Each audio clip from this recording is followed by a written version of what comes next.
Hi everyone, it's Sunday, July 18th, time for another HideNet Week in Review. I'm Vera Dordick. The standoff between buyers and sellers over hide prices continues in the market, and probably nowhere is that more pronounced than in the US, so let's start there.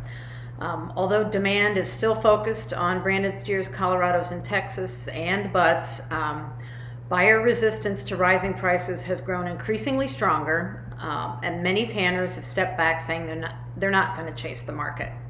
And it seems that sellers are acknowledging this, but that certainly doesn't mean they won't try for more.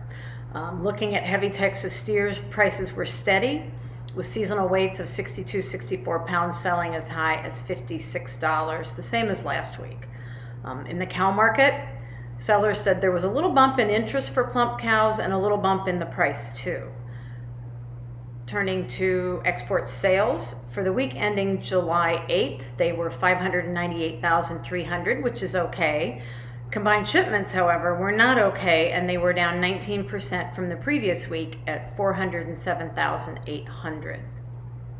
Slaughter for the week through Saturday, July 17th, was 653,000, which is up by 14% from the previous holiday week's 575,000.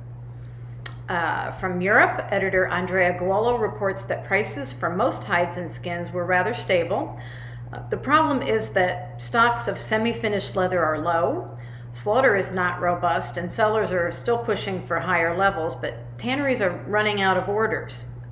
In the UK, Andrea says that business was rather quiet, and the price of the English ox was again unchanged, with the 36 plus at £1.40 in sterling for the best grades, although some small batches got an extra 2 cents. In Ireland, the reference price for the 36 plus ox is €1.50. With regard to bulls, prices were stable. Southern German selections were at €1.90 per kilo, and that's steady with the previous weeks. Some other origins did see some substantial sales during the week, so that is very good. In the European cow markets, prices were also unchanged, although there might have been a few discounts the previous week because of the Chinese buyers who have now backed off there as well. In the veal skin market, most of the demand is at the high end, and so some customers are stocking up to be prepared for when the busy season does hit. In his analysis this week, Andrea takes a look at the tannery situation for business and what hides are seeing the most demand, as well as what's going on with the usage of leather versus textiles.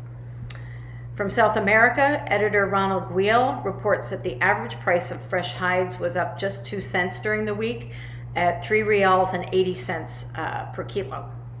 TR1 remains unchanged from the previous few weeks at $1.15 to $1.20 per square foot. In other news from Brazil, the country's footwear exports in June were at 2019 levels. During the week, shoemakers held a key meeting with the federal government, and Inspira Mais Digital was held the 13th through the 16th last week. And from elsewhere in Latin America, in Argentina, despite the meat export suspension, neither slaughter nor prices fell in June. In Colombia, 260 international buyers are going to attend Colombia Moda and Colombia Tex. Paraguay's cattle slaughter markedly increased in June, and Marfrig leaders met with the Uruguayan president. So that's all we have for this week, and until next week, good night from HideNet.